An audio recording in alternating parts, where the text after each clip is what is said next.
انتخابات کے بعد دونوں جماعتیں ہیں اپنی اپنی طرف سے یہ کلیم کر رہی ہیں کہ انہیں کامیابی ہوئی ہے۔ سینئر صحافی سہیل بڑائی صاحب ہمارے ساتھ موجود ہیں۔ بڑائی صاحب بہت شکریہ ہمیں شو میں جوائن کرنے کے لیے۔ بڑائی صاحب تحریک انصاف یہ کہہ رہی ہے کہ ہم نے صرف 2 نشستوں پر لڑا، وہاں پر دھاندلی ہو گئی، باقیوں پر نہیں لڑا، وہاں پر جو لو ٹرن آؤٹ ہے یہ اس بات کا ثبوت ہے کہ عمران خان کی جو بائیکاٹ کی کال تھی اس پر لوگوں نے عمل کیا۔ نون لیگ خود کامیابی کلیم کر رہی ہے اور کہہ رہی ہے کہ زمیں بوس ہو گیا ان کا یہ دعویٰ کہ یہ مقبول ہے، اور لاہور میں تو انہوں نے حصہ لیا، وہاں پر بھی ٹرن آؤٹ نہیں بڑھا۔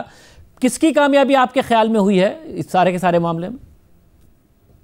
میرا خیال ہے سیاست کی ناکامی ہے، اوورال، اور جمہوریت کی ناکامی ہے، اور اس میں major role P T I نے ادا کیا ہے۔ عمران خان کے زمانے سے جو ڈی پولیٹیسائزیشن اور پولیٹیکل کلاس کے خلاف جو عمل شروع ہوا تھا وہ میرا خیال ہے کہ بہت تیزی سے آگے کو جاری ہے، اور پی ٹی آئی کہ تمام جتنی سوچیں تھیں سب زمین بوس ہو چکی۔ کتنے تھیسز بنائے، یہ ہو جائے گا وہ ہو جائے گا، کبھی نومی کیا، کبھی ٹرمپ پہ امیدیں لگائیں، کبھی 26 نومبر پہ امیدیں لگائیں۔ اب پوزیشن یہ ہو گئی ہے کہ پولیٹیکل کلاس کے اندر کسی ریکنسیلیشن کی کوئی گنجائش مجھے نظر نہیں آتی، اور اس کی وجہ سے پالیٹکس کی سپیس ہی کم ہو گئی، جمہوریت کی سپیس ہی کم ہو گئی، اور جو ہوپ تھی لوگوں میں کہ کبھی پولیٹیکل چینج سے کوئی تبدیلی آ سکتی ہے، اب تو وہ ہوپ بھی مر چکی ہے۔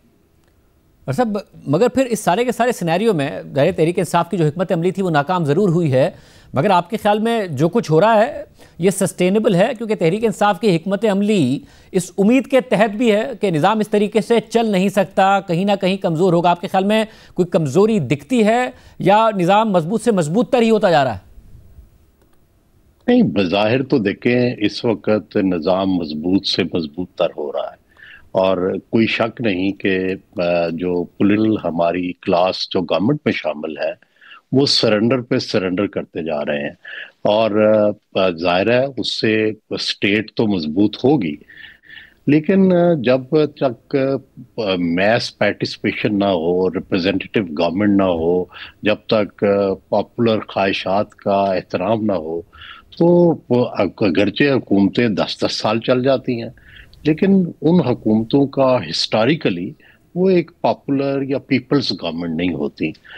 میرا یہ خیال ہے کہ جو اس وقت گورنمنٹ میں لوگ موجود ہیں، پیپلز پارٹی اور نون لیگ، دونوں کو یہ نظر آتا ہے کہ پولیٹیکل ریکنسیلیشن نہ ہو سکتی ہے، نہ ہونے کا امکان ہے، تو عمران خان نے اس کے دروازے بند کر رکھے ہیں، کئی مواقع آئے ہیں، تو اس کی وجہ سے اب اگر وہ نہ وہ ملٹری کے پاس، ان کے پاس یا اسٹیبلشمنٹ کے ساتھ نیگوسیشن کی بھی سپیس نہیں ہے، ان کے پاس ایک ہی راستہ ہے کہ وہ اسٹیبلشمنٹ کے ساتھ لگے رہیں، کیونکہ دوسری طرف ان کو یہ نظر آتا ہے کہ پی ٹی آئی مخالف اپوزیشن میں ہے اور وہ انہیں کوئی سپیس نہیں دے گی، تو سیاست پھنس کے رہ گئی ہے، اور جمہوریت اس کے اندر جو ہے وہ سب سے زیادہ نقصان اس کو پہنچ رہا ہے کہ الٹیمیٹلی جتنے بھی جمہوری چیزیں ہیں وہ سب آہستہ آہستہ ختم ہو رہی ہیں، اور اس کا نتیجہ یہ ہوگا کہ جمہوری جماعتوں کی موجودگی میں ہی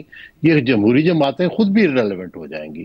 اب آپ دیکھیں کہ پی ٹی آئی کا اب یہ حال ہے کہ باوجود ہم نے ایم آر ڈی کی موومنٹ بھی دیکھی، ہم نے ہر پارٹی کے مشکل دور دیکھے ہیں، پنجاب کے اندر کون سی قیادت ہے، اور بڑے عرصے تک کوئی قیادت نہیں، کتنے جلسے انہوں نے کیے، کتنی انہوں نے کمپین کی، ٹھیک ہے سپریشن ہے، ٹھیک ہے دباؤ ہے، لیکن دوسری طرف سے مزاحمت کا یہ انداز، اور پھر دوسری طرف مفاہمت بھی کوئی نہیں ہے، تو ہر طرف سے جب آپ دروازے بند کر لیں گے تو اس کا نقصان پہنچے گا۔ دوسری طرف حکومت کے پاس چارہ کار بھی نہیں ہے شاید کہ وہ اگر اسٹیبلشمنٹ کی بات نہیں مانتے تو دوسری طرف تحریک انصاف کھڑی ہے، اور تحریک انصاف کسی کو کوئی سپیس دینے کو تیار نہیں ہے، چاہے وہ صحافت ہو، چاہے جمہوریت ہو، چاہے سیاست ہو، تو یہ جو بند گلی میں ہم آ گئے ہیں، اس کی کنجی بھی عمران خان کے پاس ہے اور اس کو بند بھی انہوں نے ہی کیا ہوا ہے، لیکن سوال یہ ہے کہ کوئی بھی ایسا نہیں ہے جو اس کو کھول سکے۔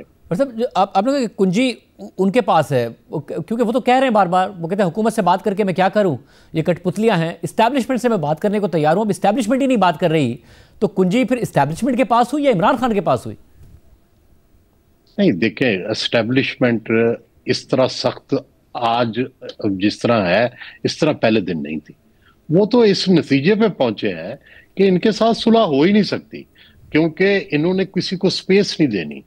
تو نہیں تو شروع میں ان کی طرف سے کافی اس طرح کی جو ہیں وہ توقعات تھی کہ کوئی راستہ نکل آئے گا. الیکشن کیوں کرائے گئے؟ پارلیمنٹ کے اندر جو تھی وہ اپوزیشن کیوں جو ہے وہ کام کرتی رہی؟ اس وقت یہی توقع تھی کہ الٹیمیٹلی کوئی کول ڈاؤن ہو جائیں گے اور سسٹم کے ساتھ چلیں گے. میں آپ کو مثال دینا چاہتا ہوں کہ جنیجو صاحب جو تھے ضیاء الحق کے نامینیٹڈ پرائم منسٹر تھے، اور آپ کو پتا ہے کہ کتنے کہ وہ پاپولر جماعت تھی، کیا تھا. لیکن بینظیر بھٹو نے کیا کیا کہ انہوں نے بالواسطہ طور پر جنیجو کو سپورٹ کر دیا اور الٹیمیٹلی وہ سسٹم کے اندر اپنی جگہ بنانے میں کامیاب ہو گئی. اسی طرح نواز شریف صاحب نے، اسی طرح باقی. تو یہ ہمارے ہاں پاکستان میں یا تو آپ انقلاب لے آئیں، انقلاب تو فیل ہو گیا، تو دوسرا ہے کہ سسٹم کے ساتھ چلیں. سسٹم کی بعض چیزیں ظاہر ہے تلخ ہوتی ہیں، وہ بھی ماننی پڑتی ہیں، اور لیکن اس کے اندر سے ہی راستہ ہے. یا تو ٹکرا کے ہم راستہ نکال لیں یا ان کے ساتھ چل کے نکال لیں. ہماری جو تاریخ ہے وہ تو یہی بتاتی ہے کہ ساتھ چل کے راستہ نکلتا ہے. تو یہ ایک بڑی سیاسی فاش غلطی وہ کر رہے ہیں کہ جس سے ان کا خیال ہے کہ ہم سب کو پاش پاش کر دیں گے، کہ آپ سیاسی جماعتوں کو بھی ختم کر دیں گے، عوام کو بھی ختم کر دیں گے، مقتدرہ کو بھی ختم کر دیں گے. یہ سارا کچھ ممکن نہیں ہوتا. ہو سکتا ہے کہ کوئی انقلاب آ جائے، تحریک انصاف جو ہے وہ کوئی ایسی تبدیلی لے آئے، لیکن فی الحال نہ تاریخ میں اس کی مثال ہمیں یہاں ملتی ہے اور نہ اس وقت کوئی امکان ہے. تو پھر اس کے بعد کیا ہوگا کہ کل کو اگر اور حالات خراب ہوئے جمہوریت کے، آزادیوں کے، تحریک انصاف کے اپنے، تو پھر کس کو بلیم ٹھہرایا جائے گا؟ کس کو، کون قصوروار ہوگا؟ مگر اب تو تحریک انصاف اس وقت ریسیونگ اینڈ پر ہے، وہ ایسا کیا کرے کہ حالات بدل جائیں؟ آپ نے ظاہر مثال دی کہ ماضی میں یا پھر جب الیکشن ہوئے کہیں نہ کہیں سسٹم سے راستہ بنانے کی، ماضی کی بھی آپ نے مثالیں دی کہ تحریک انصاف اس کے معاملے میں آپ کہہ رہے ہیں کہ اسٹیبلشمنٹ پہلے اتنی سخت نہیں تھی. اب کیا کر سکتے ہیں؟ اب تو وہ الیکشن ہوتا ہے تو دھاندلی کا الزام لگاتے ہیں، وہ کیا کریں؟ یا پھر 9 مئی کے مقدمات میں ان کے رہنماؤں کو نااہل کر دیا گیا. عمران خان صاحب 2 سال سے زیادہ ہو گیا جیل میں ہیں، تو ان کے پاس کون سا اسپیس ہے کہ وہ کیا دیں کہ جس کی وجہ سے معاملات گوئنگ فارورڈ ان کے لیے ٹھیک ہو سکیں؟ میرا خیال ہے کہ جو سب سے پہلی بات ہے کہ اسٹیبلشمنٹ یا حکومت کیا چاہے گی. مطلب میں مفروضہ تیار کرتا ہوں.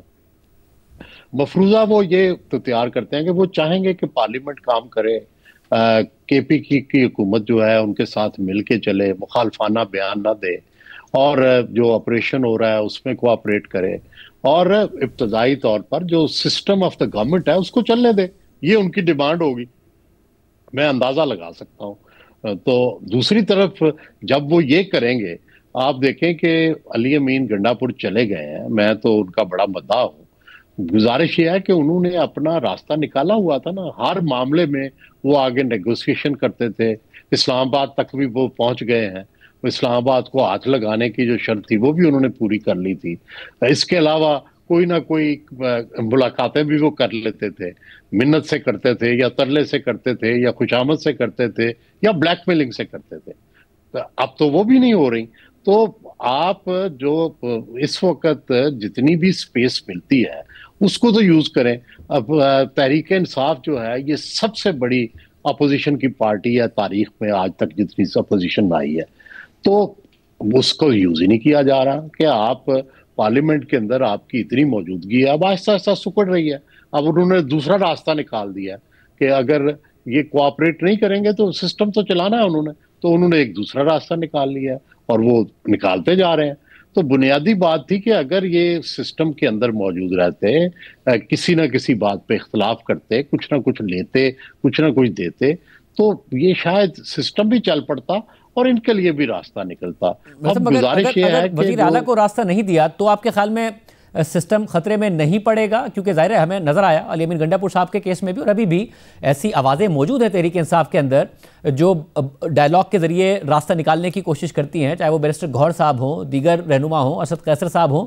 مگر پھر انہیں ہم نے یہ بھی دیکھا ہے کہ ایک بہت ہی انٹینس قسم کی سوشل میڈیا ٹرولنگ کا سامنا کرنا پڑتا ہے، یوٹیوب ویلاگرز کا سامنا کرنا پڑتا ہے، جس پر علی بن گنڈا پور تو بہت زیادہ اننرو بھی ہوتے تھے اور تنقید کرتے نظر آتے تھے. تو موجودہ وزیر اعلیٰ کو اگر موقع نہیں دیا جائے گا، دیوار سے لگیں گے، تو کہیں ان سے پھر خطرہ نہیں پیدا ہوگا کہ پھر انہیں کچھ نہ کچھ کر کے دکھانے کے لیے کچھ کرنا پڑے گا؟ نہیں، یہ شاہ زیب صاحب دو سچویشنز ہیں.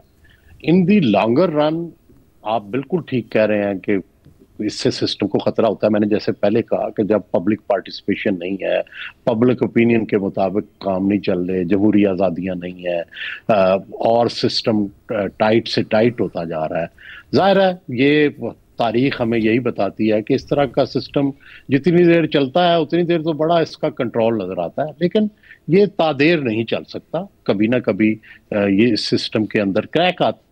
لیکن سوال یہ ہے کہ یہ کریک لانے کے لیے بھی تو کسی کو آگے بڑھنا ہے نا.